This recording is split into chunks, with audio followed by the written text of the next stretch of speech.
I'm Alec Pecino. Welcome to the Baseball Banter podcast on Friday, March 7th. Tonight we have a packed show for you, and it's going to consist of the rest of my division standings, predictions, offseason grades for the AL East, Dylan C's trade destinations, World Series predictions, MVP odds, two MVPs I like from each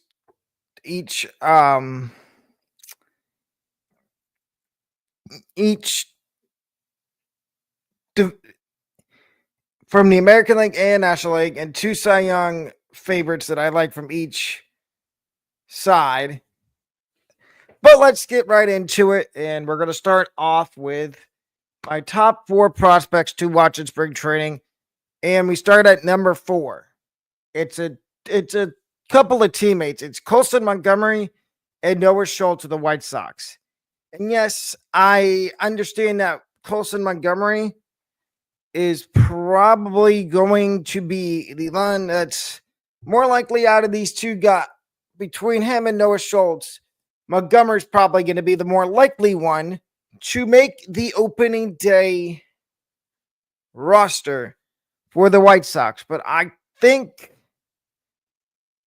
that there is an outside chance that we see Noah Schultz make the opening day roster for the White Sox as probably a bullpen piece, because the White Sox, and you'll see where I have them in my AL Central standings prediction in a few minutes, but I think the White Sox need to like these two guys and a guy like Kyle Teal and Edgar Quiro get their at-bats in the major leagues and let them grow through the struggles of what's probably going to be another bad season for the White Sox. That is prospect number 4. Prospect number 3 is a guy that's honestly, he's struggling a little bit in spring training, and it is shortstop for the Rays, Carson Williams, who is probably, he is going to start the year in the minors because the Rays have Taylor Walls, Hassan Kim, Jose Caballero, who are all going to get reps at shortstop, and Taylor Walls is going to be the opening day shortstop.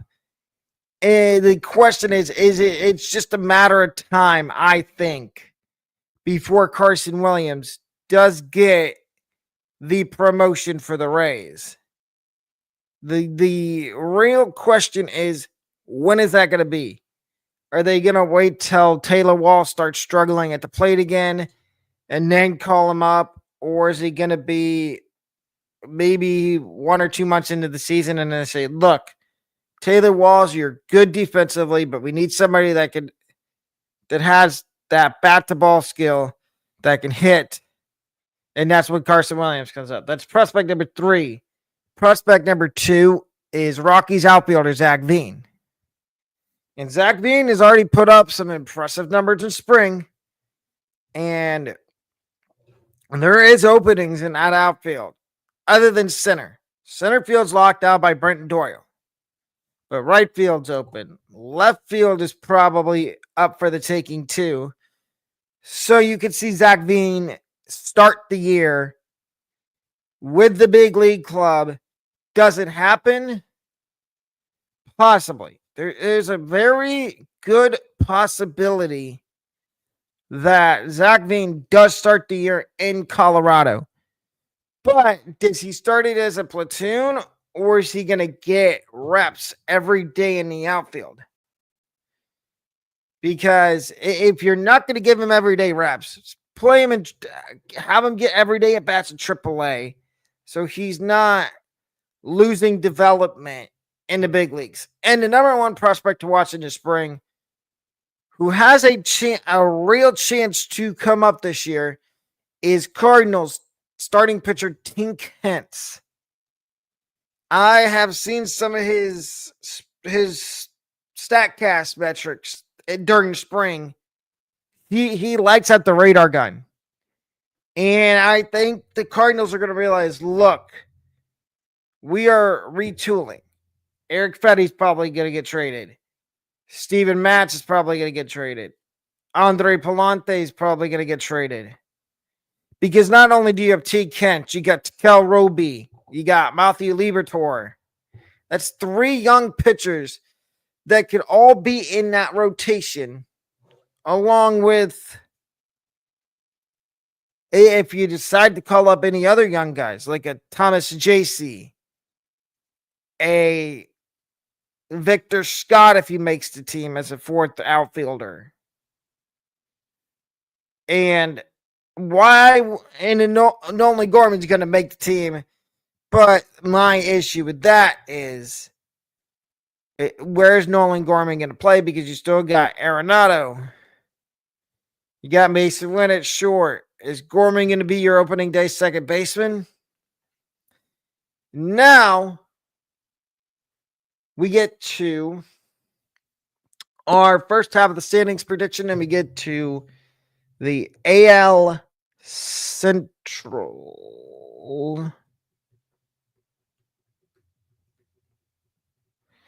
If I can figure it out.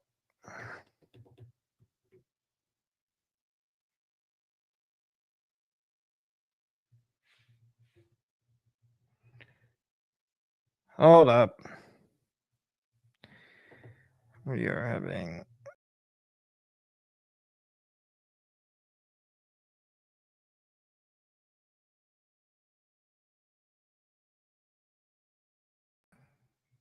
Okay. We are going to try this again. There we go. Sorry about that. So now we get to my AL Central standings prediction for 2025. And we start with, in 5th place, the Chicago White Sox. Going 60. We're going to do this. Going 67-109. White Sox fans, it's going to be another bad year for you. Yes, I do think you lower your losses from 120 to 109. But the future is bright in Chicago, on the south side of Chicago. And I mentioned it earlier. Colson Montgomery, Noah Schultz, Kyle Teal, Edgar Quero, Braden Montgomery. 5 young guys for the White Sox. You could see 4 of those 5 guys in the big leagues in 2025. I am finishing in 4th place in the American League Central. The Minnesota Twins going 85-67. We've heard the rumblings that the Twins are trying to slash payroll. Yes, they weren't able to really do that in the offseason, but they did lose Carlos Santana. They did sign Ty France, which I like. I like that signing. But that's really all they did in the offseason. They didn't really do anything else. And I don't see a world where they can win more than 80 games. 80 to 85 games. That is why they are in 4th place. Finishing in 3rd place with 92 wins, 77 losses is the Cleveland Guardians. Now, Guardians fans, hear me out. You're getting Shane Bieber back at some point this year. Your rotation looks pretty good, other than, what version of Tristan McKenzie are you going to get?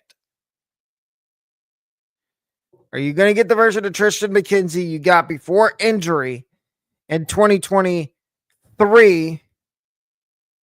Or are you going to get the Tristan McKenzie you got last season, where he was hurt and then he came back and it just all fell apart? And of course, you still have Jose Ramirez. You did lose Josh Naylor. You did lose Andres Jimenez. And I know I'm probably underrating the Guardians here, and they should have more wins. But there's two other teams in this division, as you can see, that I think are going to have more wins than Cleveland. And that would be the second team and the team finishing in second place in the AL Central, the Kansas City Royals, finishing 93 and 74. Now, the Royals did make a good they did do addition by subtraction. They got Jonathan India. They had to give up Brady Singer, but they did. The one big signing that they did make was in-house. They extended Cole Reagans. And I like that move for them. I like them extending Cole Reagans. I think that's going to put them over the top and have them finish in front of the Guardians in the division. And winning the AL Central in 2025, going 97 and 67, is the Detroit Tigers. Young talent. My only question is, Tigers fans, where are you playing Torkelson this year? Because you moved Colt Keith to first base because you signed Gleyber Torres. And Kerry Carpenter is your DH. So are you going to play Torkelson at third in a platoon with Jace Young? Going to play him in the outfield, or is he going to be that super utility that plays everywhere? Let me know below in the comments. And now we shift our gears to the NL Central. And we start at fifth place in the NL Central. It is the St. Louis Cardinals. And I have them going 77, 75, and 101. Cardinals fans, it's going to be a couple rough years for you. I mentioned earlier, there's a couple of your prospects that I am looking forward to seeing. And CJC, Takel Roby, Tink Kentz, and Victor Scott. But I think you're going to finish in fifth place this year. Now, I could be way off on your record, but we just have to see how that works. And then finishing in fourth place in the NL Central with a record of 88 and 67 is the Milwaukee Brewers. Now, Milwaukee Brewers fans, y'all had a tough offseason.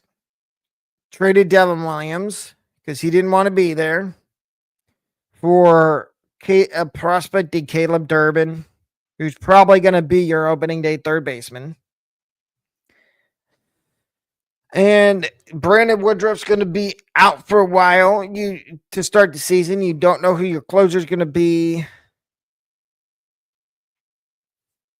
And now again, you're another team I could be way off on, but we'll just have to wait and see. Finishing, and this is going to surprise some people, finishing in third place in the NL Central with a record of 90 and 71 is the Pittsburgh Pirates. Now, Pirates fans are going to say, no, we're probably at the fourth place team in this division. I say otherwise. I think I could see y'all finishing in third place in this division due to the fact that your young core is getting better and you've got three prospects I could see coming up this year. And Tamar Johnson, Thomas Harrington, and Bubba Chandler. And that makes your rotation even better when those two pitchers come up and then Tamar Johnson comes up to probably play shortstop at some point this year. Or if it's not this year, he maybe gets a cup of coffee in September and then he gets to start at shortstop all year next year.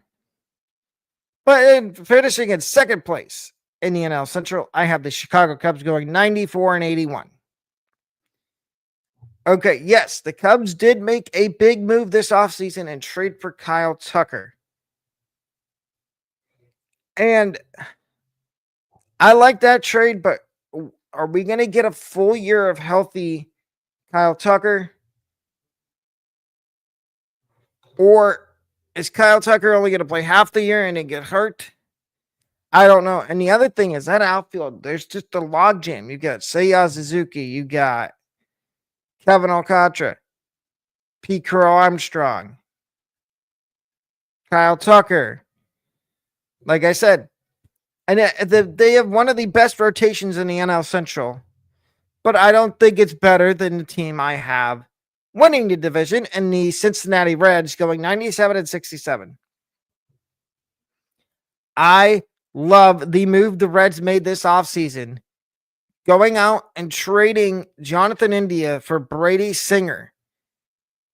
I don't know why the Royals made that move. Obviously, I guess they thought that Singer was expendable and that they weren't going to be able to re-sign him. So they trade him to Cincinnati. And look at that rotation now. Hunter Green, Brady Singer, Andrew Abbott, Rhett Lauder, and probably Chase Burns at some point.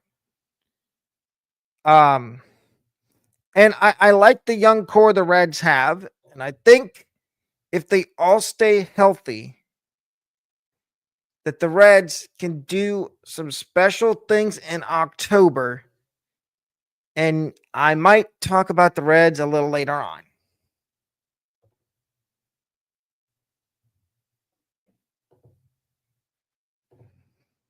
Now we get to my grades for the AL East for the offseason. And of course, finishing at the bottom of the division in my grading scale is the Toronto Blue Jays, who get a C minus for their offseason. And that is the worst grade you could get from me is a C minus. The Blue Jays, I mean, I like the signing of Santander. I like Jeff Hoffman. He's probably going to be your closer. But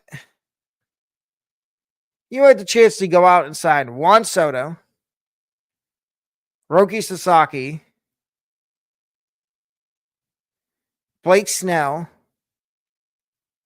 There's three guys right there that could have bolstered your win total for this year and got you a better offseason grade. Next, we get to the New York Yankees, and I'm giving them a B minus for the sole purpose of the one good thing they did during the offseason is they signed, yes, the big loss was Juan Soto, and there's no replacing Juan Soto. They still do have Aaron Judge, but I give them a B minus because they went out and traded for Cody Bellinger. And I think that that's going to help them a lot because he's got positional flexibility. He can play first base. He can play outfield. He can DH if you ask him. And he's going to take on a bigger role now because they're going to be without Giancarlo Stanton for the first part of the year, for the first couple months of the year. Luis Hill's out. And then the other reason I gave him a good offseason grade of a B minus is because they went out and signed Max Fried, who I did not think was going to sign with the Yankees. I thought he was going to go to the Dodgers or the Blue Jays or the Tigers. I had no idea he was going to the Yankees. That was a really good signing for the Yankees. The next one, Boston Red Sox fans, I don't normally give out a plus grade for my off-season grades, but the Red Sox are getting an A plus because they made two big-time moves this offseason. The first one, going out and trading for Garrett Crochet from the White Sox. And they had to give up Kyle Teal and Braden Montgomery, which I thought they were going to have to give up more to get Crochet. I guess the White Sox were just trying to offload him because they want to open a spot for some of their younger pitchers, like a Jared Schuster, like a Noah Schultz. And I don't understand why the White Sox didn't make an effort to ask for more in that trade from the Red Sox. That's the first one. And then the second one is signing Alex Bregman. That to a 3-year, $100 million deal, which I did say earlier in the offseason that Bregman was going to go to the Red Sox. I did call that. I got the contract wrong now. So I went 500 on that, which not bad.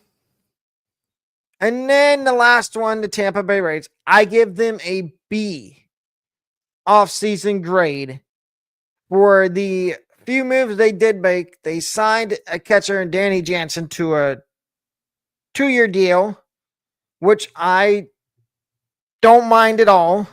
I like it.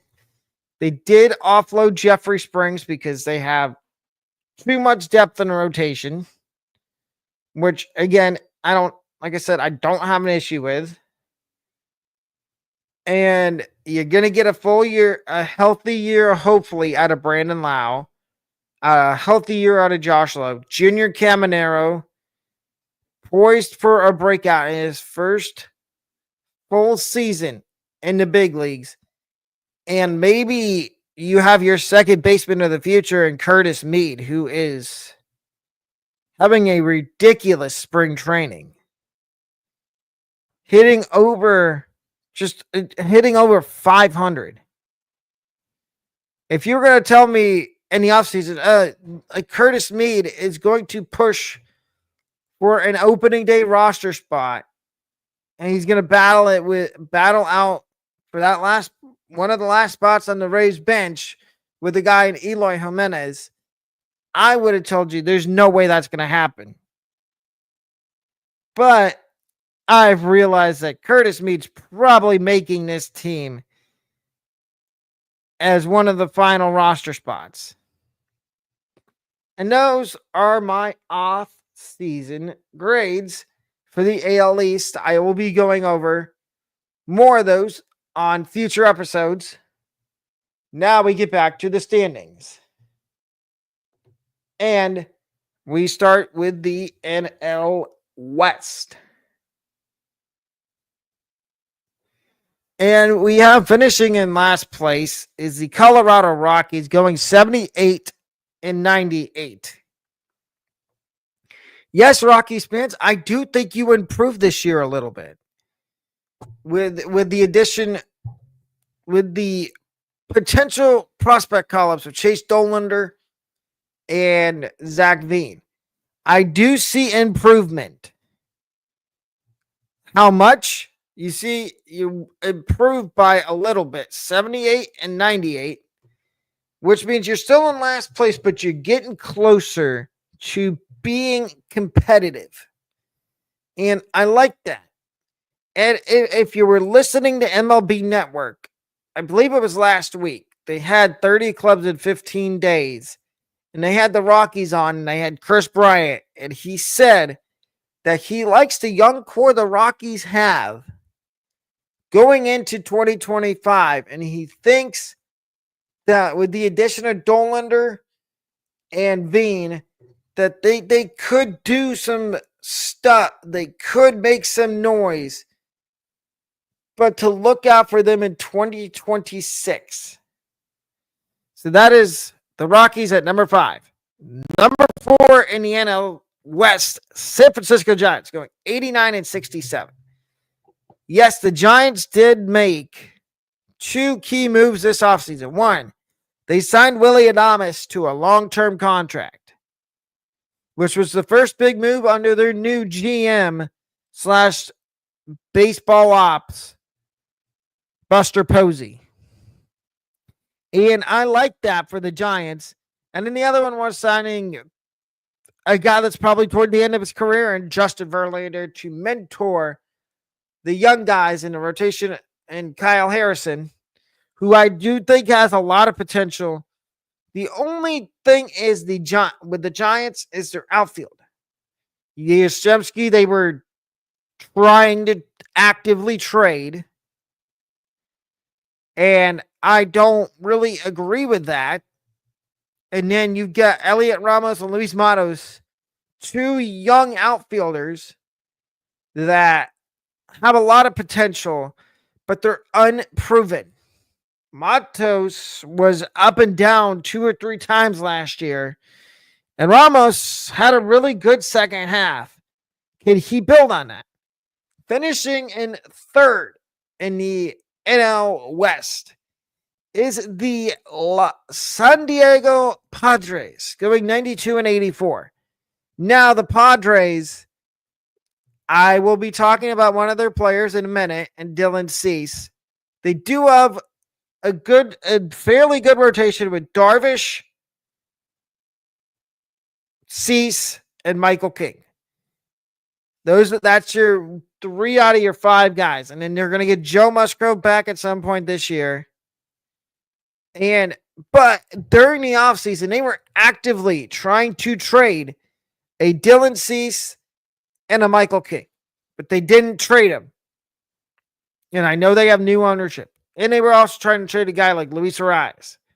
But I do think that they will finish third in this division and grab a wild card spot. Finishing second in the NL West, going 99 and 78, is the Los Angeles Dodgers. And here is my theory as to the reason why I have the Dodgers finishing in second and not first. All that pitching, Sasaki, Glasnow, Snell, Yamamoto, Gonsolin, May. That's 7 guys I just named. How the heck are you going to fit all of them in? They're talking about a 6-man rotation. We know the injury history of Tyler Glasnow and Blake Snell. And Clayton Kershaw. So there's 8 guys for 5 spots in the rotation. Now, we could already pencil Clayton Kershaw in to make 10 to 15 starts this year. So there's that equation. But is that rotation going to stay healthy the entire season?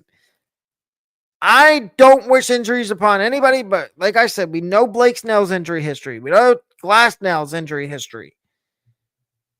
If that rotation stays healthy, it's one of the best in baseball. Oh, and I left out Shohei Ohtani, who's going to be pitching this year.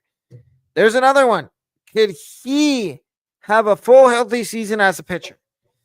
And winning the NL West, going 103 and 76, is the Arizona Diamondbacks. I absolutely love what the Diamondbacks did this offseason. Signing Corbin Burns, extending Geraldo Perdomo, even though I talked mad beep about him. And they do still have Corbin Carroll, Jake McCarthy, Laurie Descartes. I am expecting a big season from a guy that's their catcher, Gabriel Moreno. And I'm also expecting a big season from Josh Naylor, who they traded for because they lost Christian Walker to the Astros. Now, we get over to my NL East standings prediction for 2025. And Marlins fans, you're not going to like me. The Marlins are going to go 61 and 101 in 2025. Look at what y'all have already done. Y'all have already been you've traded away a lot. And I want to know down in the comment section. Marlins fans, what is your front office doing? Why is Davison De Los Santos going to start the year in AAA? And same with Agustin Ramirez. Why wouldn't in Noble Meyer? Why wouldn't you let these guys be up in the big leagues and let them, even if they struggle, why wouldn't you give them a chance to at least taste what being in the big leagues is like? Nationals fans, you're going to like me for this. Finishing in fourth place in the NL East, I have the Washington Nationals going 84-75. I love this young core of Dylan Cruz, CJ Abrams, James Wood, Nathaniel Lowe, who you just traded for. Brady House is probably going to be up at some point. Cade Cavalli's coming back. Robert Hassel's going to come up at some point. This Nationals, you're probably looking at maybe being 1 or 2 years away from actually being a serious threat in the NL East. Finishing in third in the NL East, I have the Atlanta. Unfortunately, Braves fans, you will not be winning the division this year. And I'm going to explain why here in a second. Finishing in third in the NL East, I have the Atlanta Braves going 89-74. And I know what Braves fans are going to say. Why? 1, Ronald Acuna going to be out for the first couple weeks of the season. 2, Spencer Strider going to be out for the first couple months of the season. And look what the Phillies did. Look what the Mets did. They made significant upgrades this offseason. And I'm not saying the Braves didn't. I just don't know if I could trust a guy like Grant Holmes being in the starting rotation. A guy like AJ Smith-Shawver or Dylan Dodd. I expect a big step up in year 2 from Spencer Schwellenbach. That's the way I'm looking at it. Schwellenbach needs to take a step up until you get Strider back, and then you've got aging Chris Sale. Are we going to get the same version of Sale that we got last year when he won the Cy Young? Finishing second in the NL East is the Philadelphia Phillies going 95-83. Now, Phillies fans, I like the trade that you made for Jesus Luzardo from the Marlins. I think that takes your rotation over top of the Braves and the Mets. But are we going to get a bounce back from Bryson Stott? Is Alec Bohm going to take a step forward? If those two guys do, and yes, Bryson Stott was good in the playoffs. Alec Bohm completely disappeared in the playoffs. And then the only other question I got is center field. Is Brandon Marsh playing every day in center field, or is it going to be a mixture of him and Johan Rojas? If it's Brandon Marsh, I'm still having the Phillies in second place, but their win total might be higher than 95. And finishing in first place, winning the NL East, is the New York Mets, going 103-84. Yes, I know what y'all are going to say. That is delusional. There's no way the Mets finish with 103 wins. Hear me out. A full year of a healthy Kodai Senga, Clay Holmes as a starter, which when I first heard the Mets signing Clay Holmes as a starter, I'm like, why? He's re-signed Frankie Montas, he re-signed Sean Manaea. But now that Clay Holmes signing is looking a lot better because Montas is going to be at the first probably week or 2 of the season, and so is Manaea. So, and I am worried about the Mets in that stance, but I'm not worried about them in the lineup. You added Juan Soto on the biggest deal in MLB history. 15 years, $685 million. Juan Soto is going to carry the Mets to the playoffs. And the last division, the AL West. And finishing in last place in the AL West, I have the Los Angeles Angels going 78 and 99. Now, hear me out, Angels fans. The Angels are going to finish with I hate to do this. Mike Trout is one of my favorite players in MLB. I can't see the Angels finishing in front of Houston. I can't see them finishing in front of the Athletics or Seattle or Texas. Now, I have something wild to propose to you. Say the Angels do finish in last place. Do they think about moving Trout at the trade deadline? If Trout is having a good year and he says, I'm sick of losing, I want to go to a contender where I can win. Do the Angels think about pulling the trigger and finally moving Mike Trout and trading him somewhere to a contender or to somebody he thinks can be a contender within the next 3 or 4 years, give or take? If not, and the Angels, I think the Angels might hover around 70 to 80 wins. I'm maybe 80 and 82. Again, would they think about trading Trout at the deadline? Finishing fourth place in the American League West, I have the Houston Astros going 86 and 73. Now, Astros fans, you lost Justin Verlander, you lost Kyle Tucker, you lost Alex Bregman, you lost Ryan Presley. I just named Bregman, Tucker, Presley, Verlander. That was 4 guys that were a key part of your team. 2 of those guys were pitchers. And then Bregman and Tucker were 2 of your best hitters. So, does that tell me that, yes, you're going to regress a little bit? Because your outfield right now is ugly. I do like your rotation. I think the addition of Hayden Wesneski, that was something that slipped under the radar during the offseason. Nobody even talked about it. Not even me.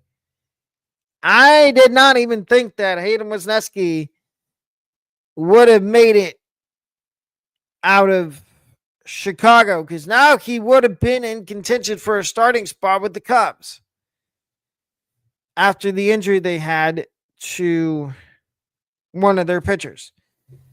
Finishing in third in the American League West, I have the Athletics at 89 and 74. And I failed to mention before we started how, I'm going to say it now, they just today gave an extension to Lawrence Butler for 7 years at $65.5 million. And I like that move. I like that. After giving Brett Rooker an extension for 5 years, they're locking up some of their core. Next, they're probably going to lock up Mason Miller. And they did make a couple good moves this offseason. They signed Luis Severino. They traded for Jeffrey Springs. I like the moves the Athletics made. That has put them in third place.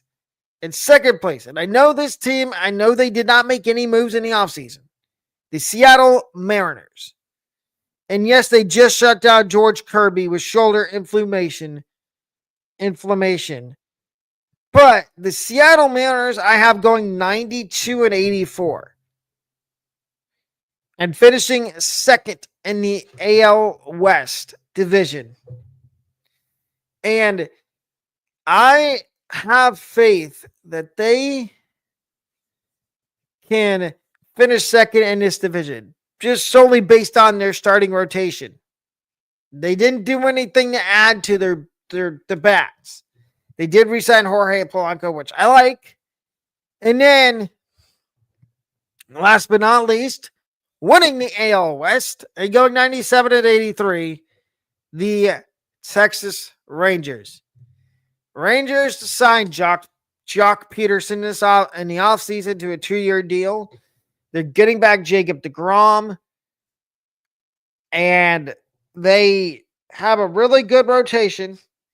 Marcus Simeon's back for another year. Corey Seager's back. Josh Young. Hopefully a healthy season for him. And then you got Evan Carter and Wyatt Langford in the outfield. And Jonah Heim behind the plate. I think the Rangers are one of the favorites in the American League to win the World Series. I think.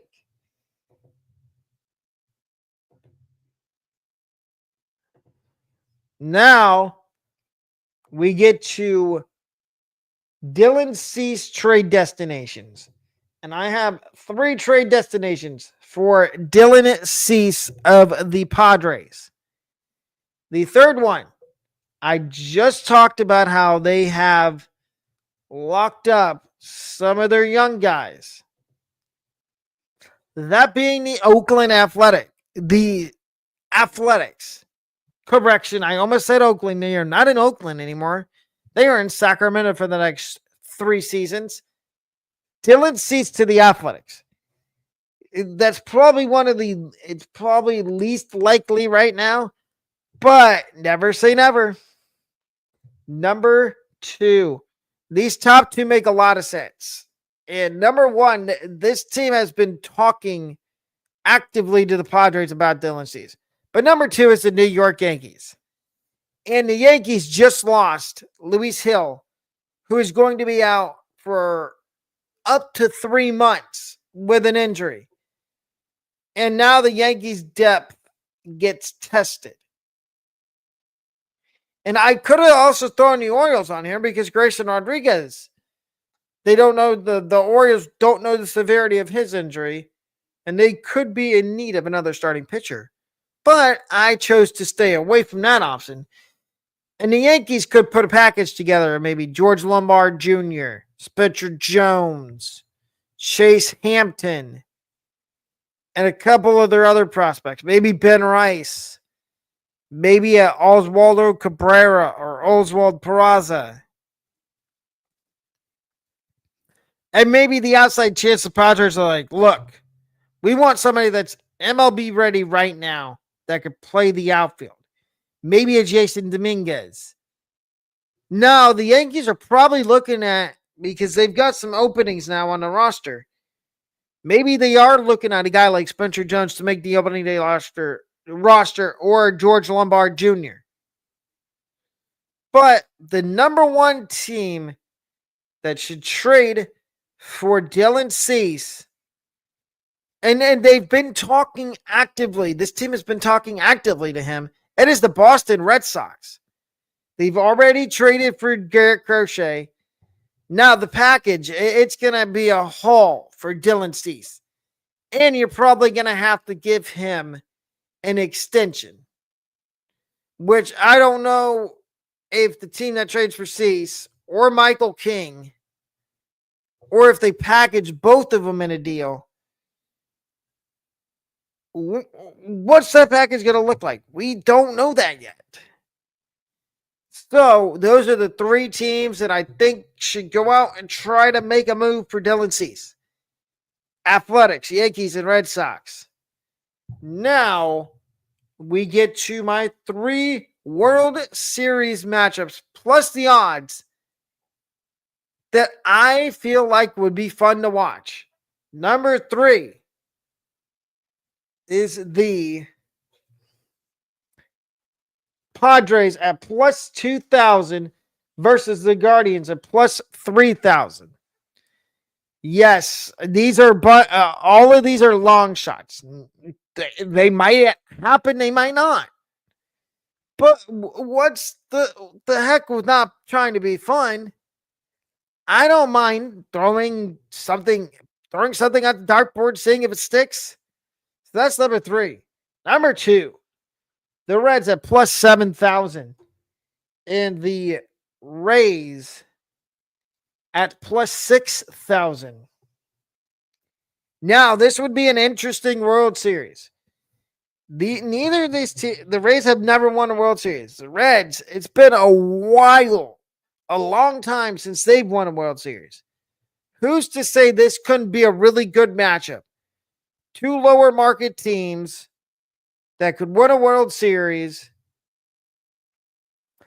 and the number one matchup that would make the World Series fun for me is the Red Sox at plus 2,300 against the Mets at plus 1,100. I mean, the Mets at plus 1,100. And then an honorable mention goes to the Tigers at plus 3,000 and the Diamondbacks at plus 3,000. And here we wrap up the show with some bets, 2 bets for American League MVP that I like. And the first one is Junior Caminero at plus 1,000, plus 1,000 to win American League MVP. Now, and this is bet number 2. Number 1 is a guy that's the odds-on favorite, and I'll get to him in a second. But I feel like Junior, if you want to put, and again, not saying you have to, but if you want to do this and put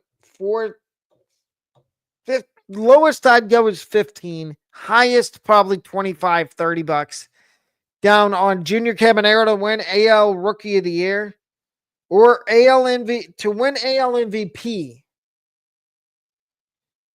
I would do it.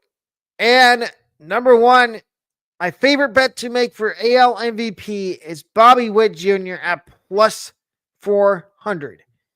This is the most likely one that might happen. I can absolutely see it happening. And my 2 bets for NL MVP are number 2 is Elly De La Cruz of the Reds at plus 1,000.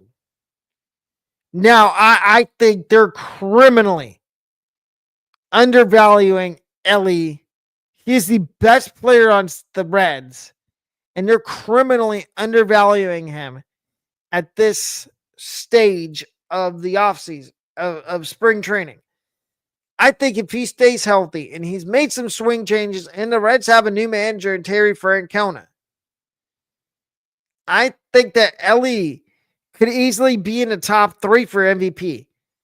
And my favorite bet in NL MVP to make is a guy in Juan Soto at plus 600, which means he has the second shortest odds to win NL MVP. We all know what he's capable of. Now we get to the Cy Young. And I've got 2 guys for AL Cy Young bets that I like. Number 2 is Hunter Brown of the Astros at plus 2,000. I'm going to go off on a limb and say I'd put down $25 to $30 on Hunter Brown to win AL MVP. AL Cy Young, I mean. Correction. And number 1, he's one of the favorites. It is Garrett Crochet at plus 650. Tarek Skubal's odds were way out there last year. Garrett Crochet's got one of the shortest odds at plus 650. I think you put $15, $10 down. He wins, you win money. You lose, okay. And then NL Cy Young, my 2 favorites there. My number 2 favorite is Hunter Green of the Reds at plus 2,000. Plus 2,000 to win an NL Cy Young. Hunter Green, I talked about in a previous episode. If you haven't seen that episode, it was on Thursday. It was actually, no, it was on Tuesday night, when I did my predictions with my co-host of this podcast, which we will have another episode of that next Thursday. But I said Hunter Green was going to have a huge year this year. And I think he might parlay that into winning NL Cy Young. And my favorite to win the NL Cy Young award at plus 300 is Paul Skeens. I would put $30 down on Paul Skeens to win NL Cy Young. Now, if you haven't voted on any of the community polls, highly recommend it. Engage with the community. Please leave your comments down below on your prospects you're watching in spring training, your offseason grades for the AL East and all the other divisions, your 3 trade destinations for Dylan Cease, and some trade ideas for Dylan Cease. Some mock trades for Dylan Cease. Your favorites for NL Cy Young, AL Cy Young, AL MVP, NL MVP, and all the other awards. And your your 3 picks for the World Series. That would be fun. And if you haven't subscribed, which I know there's a lot of you that haven't, highly recommend subscribing, turning on notifications so you don't miss any future uploads of this podcast, which is taking center stage right now because we were doing wrestling for a little bit. Now we're focusing on baseball because baseball season is kicking into full gear. And then at the end of July, beginning of August is when we will start talking about college football again. But I'm Alec Pecado, and this was the Baseball Banter Podcast. I will see y'all next Thursday at 5:30 with another episode. And then the following week, we are back on regularly scheduled programming. But have a wonderful rest of your Friday night.